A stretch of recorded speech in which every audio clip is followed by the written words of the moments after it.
और शायद मुझे ऐसा लगता है कि इस जीवन में नहीं हो मुलाकात नहीं। तो देखो finally Pawan Singh the Lalan top के स्टेज पर बाबू सभागार में पहुंच चुके हैं। वहां पर पवन सिंह ने कई बड़ी बड़ी बातें कही और जैसे ही उन्होंने एंट्री मारी पूरा माहौल झूम उठा।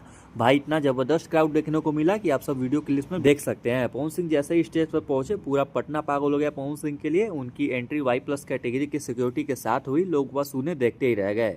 वहीं इंटरव्यू के दौरान जब उनसे खेसारी लाल यादव के बारे में सवाल किया गया तो पवन सिंह ने साफ साफ कह दिया कि भाई मेरे जीवन में उस इंसान से मुलाकात नहीं हो वही मेरे लिए सबसे बढ़िया बात है। खैर इस बात से साफ पता चलता है कि इस समय पवन सिंह और खेसारी लाल यादव के बीच में काफी तनाव या टकराव चल रही है। पवन सिंह ने यह भी इशारा दे दिया है कि वो अब कभी भी खेसारी लाल यादव से मिलना नहीं चाहते हैं। और जैसा कि सभी जानते हैं कि पवन सिंह जो बोलते हैं वो करते हैं, तो ये बात वाकई में बड़ी मानी जा रही है। और बाकी पवन सिंह का पूरा इंटरव्यू और कई इंटरेस्टिंग बातें आप द ललन टॉप के प्लेटफॉर्म पर देख सकते हैं। हम कोशिश करेंगे कि कुछ क्लिप्स और तस्वीरें आप तक पहुंचाते रहें, तो चैनल के साथ जुड़े रहिए और इस वीडियो को शेयर करना ना भूलिए। तब तक के लिए मिलते हैं किसी नए वीडियो के साथ में।